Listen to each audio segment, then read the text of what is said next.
கண்டு கொண்டேன் நாவல் பார்க்கலாங்களா?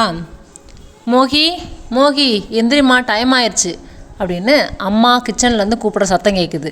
உடனே மோகினி குப்புறப்படுத்துக்கிட்டு இருந்த மோகினி எந்திரிச்சு சோம்பலோட கிச்சனுக்கு வரா.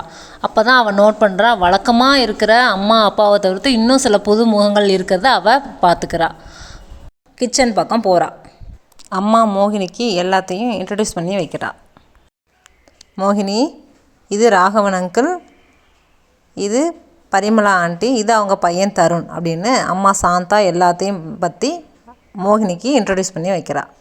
அம்மா சாந்தா எல்லாத்துக்கும் காஃபி கலந்து வைக்கிறா. அதை மோகினி எல்லாத்துக்கும் எடுத்து கொடுக்குறா. மோகினி லா முடிச்சுட்டு மேரேஜ் கவுன்சிலிங் சென்டர் ஒன்று நடத்திட்டு வர்றா. அன்றைக்கும் வழக்கம் போல் ஆஃபீஸ் கிளம்பி ரெடி ஆகிட்டுருக்கா. அப்போது அம்மா சாந்தா அவளை தருணுக்காக பொண்ணு பார்க்க போகிறோம், நீயும் கண்டிப்பாக வரணும்னு சொல்லிட்டு அவளை கம்பல் பண்ணி கூட கூட்டிகிட்டு போயிடுறா. எல்லாரும் உள்ளே போக மோகினி மட்டும் கார் பார்க் பண்ணிவிட்டு உள்ளே போகிறா. உள்ளே போனால் அது ஒரு நல்ல அழகான வீடுங்கிறத பார்க்கும்போதே தெரிந்தது. நல்ல வசதியான வீடுங்கிறது தெரிஞ்சிச்சு. அதே மாதிரி தருணுக்கு பார்க்க வந்த பொண்ணுமே அழகான பொண்ணு. அவளுடைய பேர் ஜோதி. எல்லாரும் வீடை சுற்றி பார்க்க போகிறாங்க.